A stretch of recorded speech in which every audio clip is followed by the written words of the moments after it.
뭐 경기 결과는 사실 실망스럽지만 우리 선수들은 너무 열심히 해줬고 경기 내용은 생각보다 잘해줘서 괜찮다. 그렇게 생각하고 있다. 분명히 오늘 경기에서 우리 수비진들의 보이지 않는 미스테이크 3개나 하면서 사실 실점을 3골은 그냥 우리가 헌납했다고 생각하고 있죠. 아무래도 우리가 밀리는 경기 그러다 보면 공격수들의 골 넣을 수 있는 기회가 적어졌는데 실질적으로 이제 우리가 모든 경기에 좀 밀릴 수 있는 부분은 많이 생기지만 기회가 왔을 때 골 넣을 수 있는 저는 그런 전술 훈련도 좀 만들어서 나가야 된다 생각합니다. Buat kamu yang mau beli jersey Timnas Indonesia terbaru, langsung aja klik link di deskripsi video ini dan nikmati promo gratis ongkirnya. Buruan sebelum kehabisan. Mohon subscribe channel ini dulu supaya gak ketinggalan berita terbaru Timnas Indonesia. Timnas Indonesia coret 4 pemain yang bisa jadi biang kekalahan telak 5-0 lawan Iran tadi malam, jadi tuntutan saya ke Shin Tae-yong sekarang juga. 4 pemain yang harus dicoret adalah Jordi Amat. Ini pemain sebenarnya sudah sangat menurun performanya dimulai ketika dihajar Irak 5-1 beberapa waktu lalu. Anehnya kok masih dipasang jadi pemain inti oleh Shin Tae-yong. Kebobolan super cepat tadi malam di menit kedua atau ketiga adalah bukti ini pemain gak bisa ngantisipasi lawan. Pemain kedua yang wajib dicoret Shin Tae-yong adalah Hoki Caraka.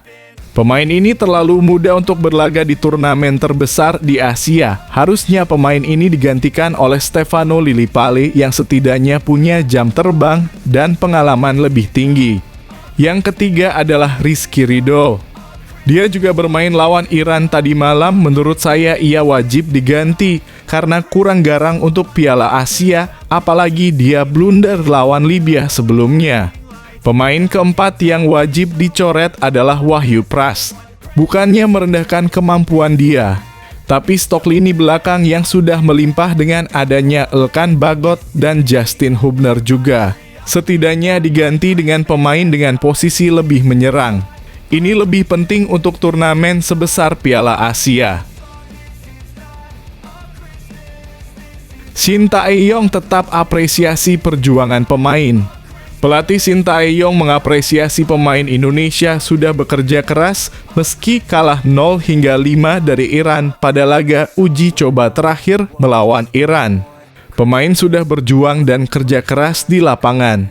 Memang ada beberapa kesalahan dari lini belakang kita, apalagi ada 3 gol yang merupakan hasil dari kesalahan kita sendiri, kata Shin Tae-yong. Kedepannya lawan akan lebih banyak menguasai bola, karenanya kita akan melatih situasi itu, agar pemain bisa mencari celah untuk menyerang balik dan menciptakan peluang yang baik, tambahnya. Terkait Asnawi, Shin Tae-yong menjelaskan bahwa memang masih mengalami cedera. Untuk Asnawi memang sebelumnya ada masalah otot, jadi fokus rehabilitasi selama ini dan emang hanya dimainkan 20 hingga 30 menitan untuk cek kondisi Asnawi seperti apa. Jadi di awal pertandingan Asnawi tidak bisa main sebagai kapten, mana dari itu wakil kapten Jordi yang jadi kapten hari ini, tambahnya. Sementara itu, terkait Saina Patinama, Shin Tae-yong menyatakan bahwa dia masih di Belanda.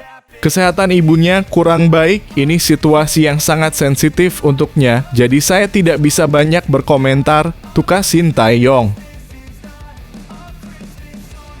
Superkomputer prediksi Jepang sabet gelar juara Piala Asia 2023, bagaimana peluang Timnas Indonesia? Superkomputer milik media statistik ternama Opta memprediksi Timnas Jepang akan menjadi juara Piala Asia 2023. Lalu bagaimana peluang Timnas Indonesia? Superkomputer Opta memprediksi Jepang memiliki persentase peluang juara paling tinggi. Tim asuhan Hajime Moriyasu itu dinilai memiliki 24,6% untuk meraih gelar. Kemudian ada Korea Selatan dengan persentase 14,3%.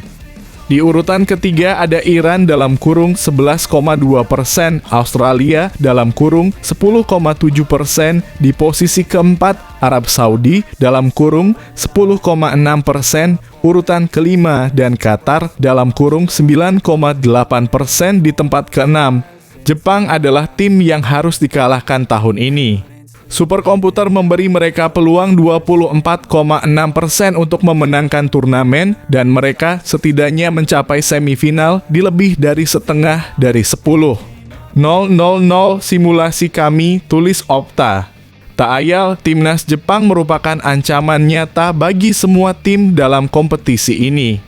Sementara itu, superkomputer Opta memberikan angka 0,2% untuk peluang juara timnas Indonesia di Piala Asia 2023. Timnas Indonesia juga diprediksi akan kesulitan lolos ke babak 16 besar dengan persentase 3,9% sebagai juara grup dan 17,1% sebagai runner-up. Ini merupakan persentase terendah di antara 3 tim lainnya di grup D.